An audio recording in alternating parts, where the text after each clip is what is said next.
with Hillary Clinton, presidential candidate. And you guys, if you win the Democratic nomination, it's possible that you could face Donald Trump. Yeah, I could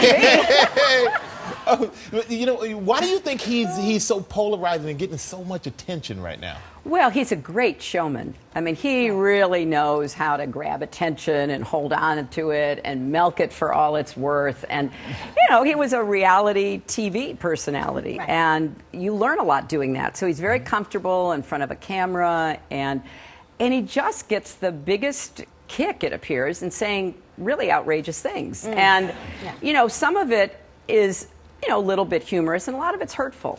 And, you know, I think sometimes he verges on bullying, which bothers me, because he'll go after, you know, certain groups of people, or he has gone after women, different women. And, you know, it kind of crosses the line sometimes. So it's no longer, to my ear, it's no longer funny. It's offensive, and it's a bullying kind of rhetoric. But certainly, if he and I were to run against each other, I would be pleased on one ground, which is that I would not be the only person whose hairstyle was a topic of conversation. By the way, it looks great.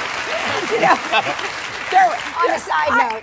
it was so funny. I was in Texas the other day, and I was shaking hands at a big rally we had, and I was shaking hands with this man. You know, sometimes people, you know, they usually look you in the eye and they say something, or they say, "Can I have a selfie?" That's usually, and he's just like staring at me, and I realize he's like staring at my hair, and he goes, "Is that a wig?" I said, "No, really, it isn't. I promise you, it isn't." Some days I feel like saying, "Would I have paid for this?" No. Yeah, but it'll be fun. That is funny.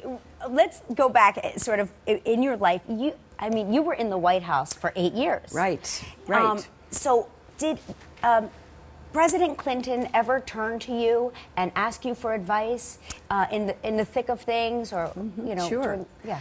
Well, you know, when you're in the White House, and I think it's actually one of the advantages I may have, because I have been there, and I know both how much of an honor it is, but also how it can be somewhat disorienting, because you do go into that bubble. And I used to, you know, this was back in the 90s, before 9/11, I used to go out for walks. I'd put on a baseball cap, I'd put on some sunglasses, I would just head out across the mall with, you know, Secret Service dressed casually behind me, and, you know, occasionally I'd have a couple, I'd be waiting across the street, and a couple would say, "Would you take our picture?" And I'd say, "Sure, absolutely," you know, and take their picture. And so I got out of it. Now I know it's even harder because of 9/11, and the security is so much deeper.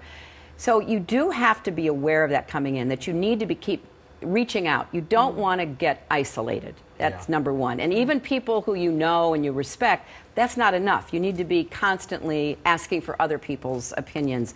And for me and Bill, it was exactly like that. You know, what do you think? And here's what I think. And how would you do this? And I would expect to be able to, you know, rely on his many years of experience in the same way.